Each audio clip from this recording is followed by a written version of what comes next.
আমরা বাবার শাসন দেখেছি, দাদার শাসন দেখেছি, স্বামীর শাসন দেখেছি, স্ত্রীর শাসন দেখেছি। এবার এই দেশের শাসন করবে ইসলামী শাসন। এবার এই দেশের শাসন হবে কোরআনী শাসন। এবার এই দেশের শাসন হবে পীর সাহেব চরমনাই শাসন।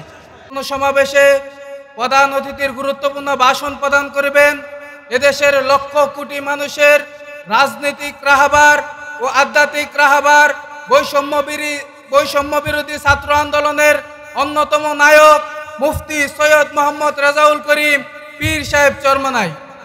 আজকের বক্তব্যের শুরুতেই শ্রদ্ধা ভরে স্মরণ করছি বৈষম্য বিরোধী ছাত্র আন্দোলনে নরসিংদীর প্রথম শহীদ, ইসলামী ছাত্র আন্দোলন বাংলাদেশ নরসিংদী জেলা শাখার সদস্য শহীদ তাহমিদ তামিমকে।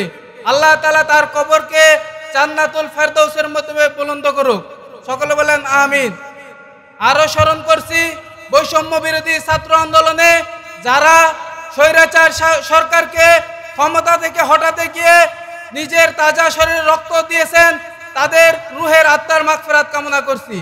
যারা বৈষম্য বিরোধী ছাত্র আন্দোলনে আহত হয়েছেন তাদের সুস্থতা কামনা করছি। আমরা চাই জুলাই মাসে সরকারের নির্দেশে যেই হত্যাকাণ্ড চালিয়েছে তাদের বিচার বাংলার মাটিতে যেন হয়। যারা এই দেশ থেকে তাদের বিচার হবে বলে পালিয়েছে তাদেরকে দেশের বাইরে থেকে এনে তাদেরকে বাংলার মাটিতে বিচার করা হোক। এবং যারা এই দেশের মধ্যে এখনো পলাতক আছে, যারা খুন করেছে তাদের বিচার যেন প্রকাশ্যে এই বাংলার মাটিতে হয়, এটা আমরা দাবি জানাচ্ছি। এবং দুর্নীতিবাজ যারা দেশের টাকা পাচার করে দেশের বাইরে প্রেরণ করেছে তাদের টাকা দেশে ফিরিয়ে আনতে হবে এবং দেশের মধ্যে যে লুটপাট করেছে তাদেরও শাস্তি দিতে হবে। বৈষম্য বিরোধী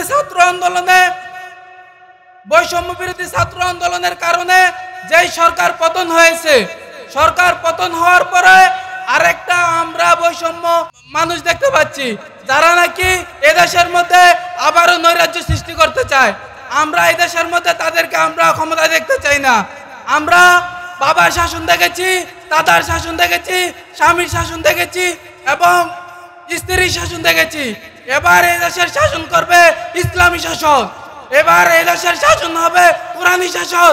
এবার এই দেশের শাসন হবে পীর সাহেব চরমনাই শাসন। এই বলে আমি আমার বক্তব্য শেষ করলাম।